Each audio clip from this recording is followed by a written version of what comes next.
ಆಪ್ಕಿ ಅದಾಲತ್ನಲ್ಲಿ ಜಾವೇದ್ ಅಖ್ತರ್ ಮೇಲೆ ಇರುವ ಆರೋಪ. ಇವರ ಅಪ್ರೋಚ್ ಪಾಪ್ಯುಲಿಸ್ಟ್ ಆಗಿರುತ್ತೆ. ಜಾವೇದ್ ಸಾಬ್, ಒಂದು ಕಾಲ ಇತ್ತು, ಸಾಹಿರ್ ಲೂಧಿಯಾನ್ವಿ ಸಾಬ್ ಬರೀತಿದ್ರು ಅಥವಾ ಶೈಲೇಂದ್ರ ಬರೀತಾ ಇದ್ರು. ಮೀನಿಂಗ್ಫುಲ್ ಆಗಿರೋದು, ಸರಳವಾಗಿರೋದು, ಜನರಿಗೆ ಅರ್ಥ ಆಗೋದು. ಆದ್ರೆ ನೀವು ಬರೆದ್ರಿ 1 2 3 4. ಹೌದು.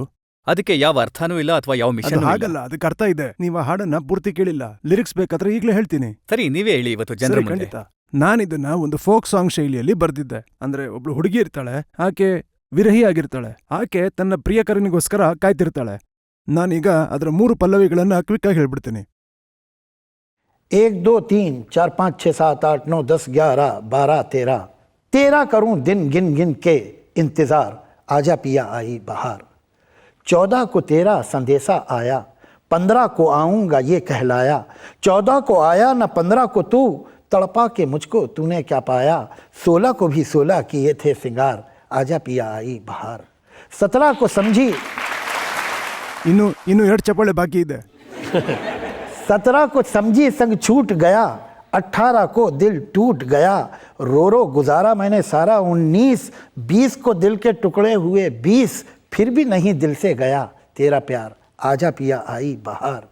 21 बीती 22 गई, 24 गुजरी 25 गई, 25 26 ने मारा मुझे, बिरहा की चक्की में मैं पिस गई. दिन बस महीने के हैं और 4, आजा पिया आई बहार. ಈ ಹಾಡು ಮೀನಿಂಗ್ಲೆಸ್ ಆಗಿದೆಯಾ?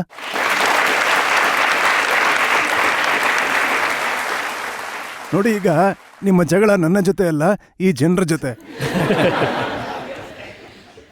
ಇವತ್ತಿನ ಕಾಲದಲ್ಲಿ ಬರ್ತಿರೋ ಹಾಡುಗಳು ಏನಿವೆ, ಅವುಗಳ ಬಗ್ಗೆ ನಿಮ್ಗನ್ಸುತ್ತಾ ಅವು ಕೂಡ ಕೇವಲ ಪಾಪ್ಯುಲಾರಿಟಿಗಾಗಿ ಬರೀಲಾಗ್ತಿದೆ ಅಂತ? ಆದ್ರೆ ಅವು ಪಾಪ್ಯುಲರ್ ಆಗಲ್ಲ, ಅದೇ ಬೇಸರ ಆಗೋದು.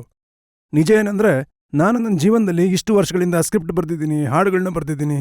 ಒಂದೇ ಒಂದು ಲೈನ್ನ ಕೂಡ ನಾನು ಅಶ್ಲೀಲವಾಗಿ ಬರ್ದಿಲ್ಲ. ಯಾರು ಕೂಡ ಹೇಳಲ್ಲ ವಲ್ಗರ್ ಆಗಿದೆ ಅಂತ. ನಾನು ಬರ್ದಿರೋಂಥ ಹಾಡುಗಳು ಅವು ಸಿಚುವೇಶನ್ಗಿರುತ್ತೆ, ಸಂದರ್ಭಕ್ಕೆ ತಕ್ಕಂತಿರುತ್ತೆ. ಎಷ್ಟು ಪಿಕ್ಚರ್ಗಳನ್ನ ಬಿಟ್ಟಿದ್ದೀನಿ, ನೀವು ನಂಬಲ್ಲ ರಜತ್ ಅವರೇ. ನನಗೆ ಆ ಸಿಚುವೇಶನ್ ವಲ್ಗರ್ ಅಂತ ಅನ್ಸಿದ್ರೆ ಆ ಪಿಕ್ಚರೇ ಬಿಟ್ಟಿದ್ದೀನಿ.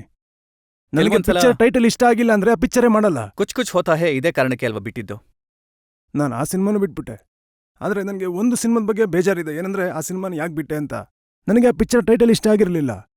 ಇವತ್ತು ಯೋಚನೆ ಮಾಡಿದ್ರೆ ಅನ್ಸುತ್ತೆ ಅದ್ರಲ್ಲಿ ಏನ್ ತಪ್ಪಿತ್ತು ಅಂತ. ಇದು ಸತ್ಯ. ಒಳ್ಳೆ ಸಿನಿಮಾ ಆಗಿತ್ತಾ? ತುಂಬಾ ಒಳ್ಳೆ ಪಿಕ್ಚರ್ ಆಗಿತ್ತು. ಈಗ ಅವರ ಸಿನಿಮಾಗಳಲ್ಲಿ ಕೆಲಸ ಮಾಡ್ತಾ ಇದ್ದೀನಿ, ಕಲ್ಹೋನಾಹೋ ಮಾಡಿದ್ದೀನಿ, ಮುಂದಿನ ಪಿಕ್ಚರ್ನಲ್ಲೂ ಕೆಲಸ ಮಾಡ್ತಿದ್ದೀನಿ.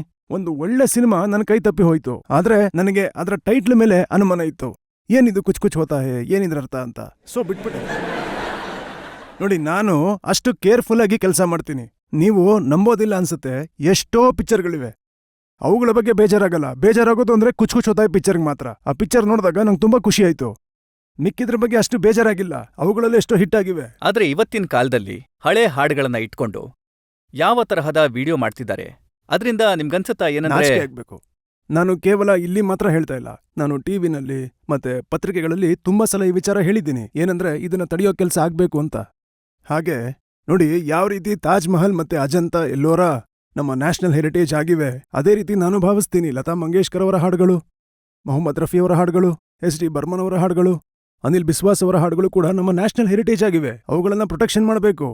ನಾಳೆ ಯಾರಾದ್ರೂ ಬಂದು ಹೇಳ್ತಾರೆ, ನಾನು ಅಜಂತಾದಲ್ಲಿ ಸೈಕಡೆಲಿಕ್ ಲೈಟ್ ಹಾಕ್ತೀನಿ ಅಂತ, ನಾನು ತಾಜ್ ಮಹಲಲ್ಲಿ ಡಿಸ್ಕೋ ಲೈಟ್ ಹಾಕ್ತೀನಿ ಅಂತ. ಅದೇ ತರ ನೀವು ಈ ಹಾಡುಗಳು ಏನಿವೆ, ಈ ಹಳೆ 40s ಅಥವಾ 50s ಹಾಡುಗಳು, ಇವುಗಳಿಗೆ ಡಿಸ್ಟೋರ್ಷನ್ ಮತ್ತೆ ರ್ಯಾಪ್ ಹಾಕ್ತಾ ಇದ್ದೀರಾ, ಜಂಕಾರ್ ಬೀಟ್ ಹಾಕ್ತಿದ್ದೀರಾ. ಅದರ ವಿಡಿಯೋಸ್ ಎಷ್ಟು ಕೆಟ್ಟದಾಗಿರುತ್ತೆ ಅಂದ್ರೆ, ಈ ಮ್ಯೂಸಿಕ್ ಕಂಪನಿಗಳನ್ನ ತಡಿಲೇಬೇಕು. ಯಾರು ತಡಿತಾರೆ ಜಾವೇದ್ ಸಾಬ್? ಸರ್ಕಾರ.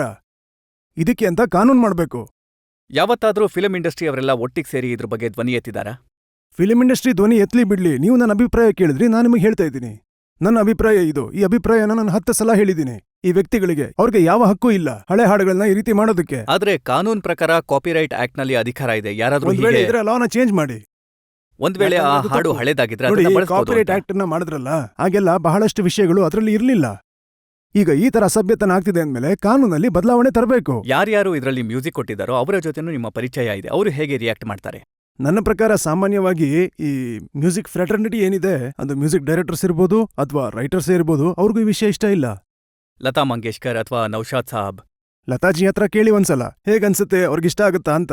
ಏ ಮೇರ ಲಾಲ್ ದುಪಟ್ಟ ಮಲ್ಮಲ್ಕ ಅವ್ರ ಹಾಡು ಏನಿದೆ, ಎಷ್ಟು ಸೂಪರ್ ಹಿಟ್ ಹಾಡೋದು, ಅಷ್ಟು ಚೆನ್ನಾಗಿತ್ತ ಹಾಡು. ಈಗ ಅದರ ಸ್ಥಿತಿ ಹೇಗಾಗಿದೆ ಅಂದ್ರೆ, ನಾನು ಅವರ 75th ಬರ್ತ್ಡೇ ಇತ್ತು, ಆಗ ಹೋಗಿದ್ದೆ. ಅಲ್ಲಿ ಒಬ್ರು ಧೈರ್ಯನ ಮೆಚ್ಚಲೇಬೇಕು. ಏನಂದ್ರೆ ಸ್ಟೇಜ್ ಮೇಲೆ ಹೋಗಿ ಲತಾಜಿಯವ್ರ ಮುಂದೆನೆ ಆ ಹಾಡನ್ನ ಹಾಡಿದ್ರು, ಅದು ರ್ಯಾಪ್ ತರ. ಅದಾದ್ಮೇಲೆ ನಾನು ಸ್ಟೇಜ್ ಮೇಲೆ ಹೋದೆ, ಆಗ ಹೇಳಿದೆ, ಲತಾಜಿಯವರೇ ನಿಮಗೆ 2 ವಿಷಯಗಳಿಗೆ ಶುಭಾಶಯ ಹೇಳಕ್ ಇಷ್ಟಪಡ್ತೀನಿ ಅಂತ. ಒಂದು, ಅವರ 75th ಬರ್ತ್ಡೇ ಇತ್ತು, ಅದಕ್ಕೆ ಶುಭಾಶಯ ಹೇಳ್ತೀನಿ. 2ನೇ ಶುಭಾಶಯ ಏನು ಅಂದ್ರೆ, ನೀವು ಹಾಡಿದ್ರಲ್ಲ ಲಾಲ್ ದುಪ್ಪಟ್ಟ ಮಲ್ಮಲ್ಕ ಅಂತ, ನೀವು ಕನ್ಸಲ್ಲೂ ಅನ್ಕೊಂಡ್ರಲ್ಲ ದುಪ್ಪಟ್ಟನ ಒಂದಿನ ಈ ಬಣ್ಣದಲ್ಲೂ ನೋಡ್ತೀರಾ ಅಂತ ಹೇಳಿದೆ. ನಿಮ್ಮ ಶಾಯರಿಯಲ್ಲಿ ಒಂದು ತಾಜಾತನ ಇರುತ್ತೆ, ಒಂದು ಮುಗ್ಧತೆ ಇರುತ್ತೆ, ಒಂದ್ ರೀತಿ ಹುಡುಗಾಟಿಕೆ ಇರುತ್ತೆ. ಆದ್ರೆ ನೀವು ಸಿನಿಮಾ ಪ್ರಪಂಚಕ್ಕೆ ಸೇರಿದವರು, ನೀವು ಪಾಲಿಟಿಕ್ಸ್ಗೂ ಸೇರಿದವರು. ಹಾಗಿದ್ದಾಗ ನಿಮ್ ಶಾಯರಿಗಳಲ್ಲಿ ಇನ್ನೋಸೆನ್ಸ್ ಮತ್ತೆ ತಾಜಾತನ ಹೇಗ್ ಉಳಿಸ್ಕೊಳಕ್ ಸಾಧ್ಯ ಆಗಿದೆ? ನಾನಿದನ್ನ ಸ್ವಲ್ಪ ಬೇರೆ ರೀತಿ ಕೇಳೋದಾದ್ರೆ, ಕೇಳಿ. 60 ವರ್ಷದ ವಯಸ್ಸಿನಲ್ಲಿ ನೀವು ಯೌವನದಲ್ಲಿ ಮಾಡೋದನ್ನೆಲ್ಲ ಹೇಗ್ ಮಾಡ್ತಾ ಇದ್ದೀರಾ? ನೋಡಿ, ಇದಕ್ಕೆ ನೇರವಾದ ಉತ್ತರ ಏನಂದ್ರೆ, ಈ ಶಾಯರಿಯ ಸಂಬಂಧ ಕೂದಲು ಬೆಳ್ಳಗಾಗೋದ್ರ ಮೇಲಲ್ಲ, ಹೃದಯ ಕಪ್ಪಗಿರೋದ್ರ ಮೇಲೆ. ಎಲ್ಲಿವರೆಗೂ ಹೃದಯ ಕಪ್ಪಗಿದೆಯೋ ಅಲ್ಲಿವರೆಗೂ ವ್ಯಕ್ತಿ ಶಾಯರಿ ಬರೀತಾನೆ. ಈ ಯೌವನದ ಭಾವನೆ ಏನಿದೆ, ಇದನ್ನ ನೀವು ಯಾವಾಗ್ಲಾದ್ರೂ ಶಾಯರಿನಲ್ಲಿ ಹೇಳಿದ್ದೀರಾ? ನೀವು ನನ್ನ ಹಾಡುಗಳನ್ನ ಕೇಳಿಲ್ಲ ಅನ್ಸುತ್ತೆ, ಆಗಾಗ ಕೇಳ್ತಾ ಇರಿ ಆಯ್ತಾ. ನಿಮ್ ಪ್ರಶ್ನೆಯಿಂದ ನನಗೀಗ ಗೊತ್ತಾಗ್ತಿದೆ. ಇತ್ತೀಚೆಗೆ ನೀವು ಯಾವ ಹಾಡನ್ನ ಕೇಳಿದ್ರಿ? ಅಲ್ಲ, ನಾನು ನಿಮ್ಗೆ ಪ್ರಶ್ನೆ ಮಾಡ್ತೀನಿ, ಇತ್ತೀಚೆಗೆ ಯಾವ ಹಾಡು ಇಷ್ಟ ಆಯ್ತು? ಯಾವ್ದಾದ್ರೂ ಪರವಾಗಿಲ್ಲ. ನಿಮ್ ಬಗ್ಗೆ ರಿಸರ್ಚ್ ಮಾಡ್ತಾನೆ ನಾನು ನಿಮ್ಮ ಹಾಡುಗಳನ್ನ ಕೇಳಿದೆ. ಹೌದಾ?